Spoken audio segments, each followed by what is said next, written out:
என்ன ஒரே ஒரு சமாதான தூதுறான்னு சொல்லுங்க, ஒரே நாள் அந்த போற நிப்பாட்டி இருக்கு. அந்த அளவுக்கு எனக்கு திறமைன்னு சொல்ல நம்பிக்கை இருக்கு அந்த போற நிப்பாட்டி. அது மாதிரி நம்மளாம் வந்து வெவ்வேறு நம்முடைய ஜாதி வந்து நம்ம ஜாதி சான்றிதழ் மட்டும் இருக்கணும் போதும். வெளியில் நம்ம எந்த ஜாதி அப்படிலாம் எதுவுமே காட்டிக்க கூடாது. ஜாதி மதம் திருநீர் பூசிருந்தாலும் கூட என்னுடைய இந்து மதம் தான் பெரிய மதம் நான் சொல்ல மாட்டேன். டெய்லி நான் பைபிள் படிப்பேன், திருக்குறான் படிப்பேன், பகவத்கீதை படிப்பேன். உலகத்தில் எல்லா மத கடவுள புத்தகம் என் வீட்டில் இருக்கு. எல்லா மதமும் படிப்பேன். ரம்ஜான் போய் நான் தொழுவேன். முஸ்லீம் கூட அந்த மாதிரி தொழுவ மாட்டாங்க, நான் அந்த மாதிரி தொழுவேன். அது மாதிரி நம்ம தோழர்கள்லாம் ஜாதி மதம்லாம் இருக்கட்டும், சர்டிபிகேட்ல இருக்கட்டும். நம்ம எப்பவுமே ஒற்றுமையா இருக்கணும். பிரச்சனை தீர்வு காண முடியாத பிரச்சனை எந்த பிரச்சனையுமே கிடையாது. அதனால எல்லா பிரச்சனையும் நண்பர் ஒற்றுமையா இருந்ததுனால ஊர் நல்லா இருக்கும். எல்லாரும் ஒற்றுமையா இருங்க. நல்லதுக்கு தோல்வி, கெட்டதை நம்ம ஒதுக்கி விட்டுருங்க. நல்லதுக்கு எல்லாரும் ஒற்றுமையா இருக்கணும். கெட்ட நிகழ்ச்சியில நம்ம தள்ளி விட்டுருங்க. இதே போன்று ஒவ்வொரு வருடமும் நம்மளுடைய கீழடி விழா நடக்கணும்.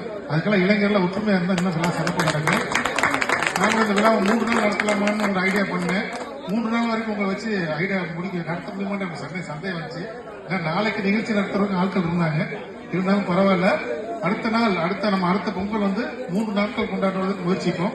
நிச்சயம் 2 நாள் பொங்கல் கண்டிப்பா நடக்கும். 3ஆம் நாள் பொங்கல் நடத்துவதற்கு நம்ம முயற்சி பண்ணுவோம். கொஞ்சம் அமைதியா இருந்து நம்ம ஒற்றுமையா இருந்தா கண்டிப்பா எல்லா நாட்களும் இனி வருங்காலங்கள் எல்லாம் நம்மளுக்கு சிறப்பான காலமாக இருக்க வேண்டும். அதே மாதிரி படித்த இளைஞர்கள் நிறைய பேர் இருக்கீங்க.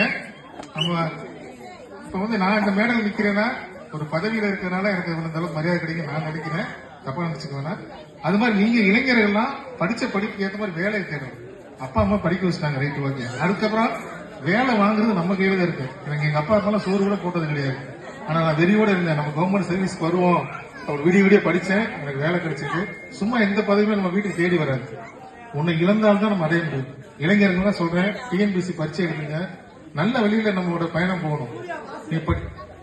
தம்பி கொஞ்சம் இருந்தேன். குகேஷன் ஒருத்தர் இருந்தாரு, செஸ் சாம்பியன்ஷிப்ல சைனா நடந்ததுல உலக சாம்பியன்ஷிப் பட்டம் வாங்கிட்டு வந்தார்.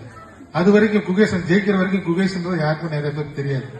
ஜெயிச்சு வந்ததுக்கு அப்புறம் பிரதம மந்திரி கூப்பிட்டு பல கோடி அவருக்கு பரிசு கொடுக்குறாங்க. நம்ம தமிழ்நாடு முதலமைச்சர் கூப்பிட்டு 1 கோடி ரூபாய் 3 கோடி ரூபாய் பரிசு கொடுத்தாரு. பரிசு கொடுத்து அறிவியல் போட்டா எடுத்துட்டாங்க. ஜெயிக்கலன்னா சிஎம் பக்கத்துல போக முடியுமா? ஜெயிக்கலன்னா பிரதம மந்திரி பக்கத்துல போக முடியுமா? வெற்றியை நீ அடைந்தால்தான் உன்னை திரும்பி பார்க்கப்படுவாய். அதனால நீங்கெல்லாம் வெறும் இளைஞர்களா படித்தவர்கள் மட்டும் இருக்கக்கூடாது. ஏதாவது ஒரு தடம் வச்சாங்க, யார் இருக்காரு, தமிழக இருக்காரு, ஏதோ ஒரு சாதனை பண்ணாலும் தமிழக பற்றி வரும். என்னை பத்தி சேலத்தில் டெய்லி ஒரு கட்டுரை வந்துகிட்டே இருக்கு. சேலம் நாமக்கல் பத்திரிகையில டெய்லி என்னை பத்தி ஒரு சின்ன என்ன பேர் இல்லாம ஒரு நியூஸே வராது. எங்கேயும் நான் பிறந்த கீழே படிச்சேன், நானும் அப்படிலாம் போகணும் எனக்கே தெரியாது.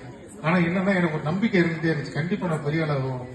நம்மளால எவ்வளவு உதவி பண்ண முடியுமோ அது பண்ணிக்கிட்டே இருப்போம் அப்படின்ற எண்ணம் போட்டு நெஞ்சுக்குள்ள எப்பவுமே எரிஞ்சுக்கிட்டே இருக்கு. இப்ப கூட நான் பெரிய சாதனை மட்டும் தான் சொல்ல மாட்டேன். இன்னும் நம்ம சாதனை பண்ணணும் என்னுடைய இலக்கு அப்படியே பயணிச்சுட்டே இருக்கேன். அந்த மாதிரி இளைஞர்கள்லாம் ஆட்டம் பாட்டம் எல்லாமே இருக்கணும். அதெல்லாம் இல்லாம வாழ்க்கை கிடையாது. ஆட்டம் பாட்டத்தோட நம்முடைய இலக்கை நன்றது எப்பவுமே மறந்துடக்கூடாது. நாம் இலக்கை மூளை மனதில் வைத்துக் கொண்டு செயல்பட்டோம்னால் நமக்கெல்லாம் இந்த ஜாதினா என்னன்னு தெரியாது, மதம்னா என்னன்னு தெரியாது. இலக்கு இல்லாதவன் சண்டை போட்டுட்டு இருக்கான். இலக்கு இருப்பவனுக்கு சண்டை போடுவதற்கு நேரம் இருக்காது. அதுதான் நாங்க கற்ற பாடம். நீங்கெல்லாம் ஒரு இலக்கோட பயணிகள், ஒரு நல்ல நிலைமைக்கு வாங்க. நீங்க வந்து எஸ்பிஐ டிஎஸ்பி தான், நீ ஸ்டேஜில் இருப்ப, நான் கீழே இருப்பேன். நீங்க அந்த மாதிரி நிலைமைக்கு வரணும். கண்டிப்பா வருவீங்க, நம்பிக்கை இருக்கு. முயற்சி செய்யுங்கள், நிச்சயமா உங்களுக்கு வெற்றி காத்திருக்கிறது. நன்றி, வணக்கம். அடுத்த வருடம் பொங்கலுக்கு உங்களுக்கு 3 நாள் வந்து நிற்போம். இதை விட நல்லா சிறப்பாக விழா நடத்துவோம்.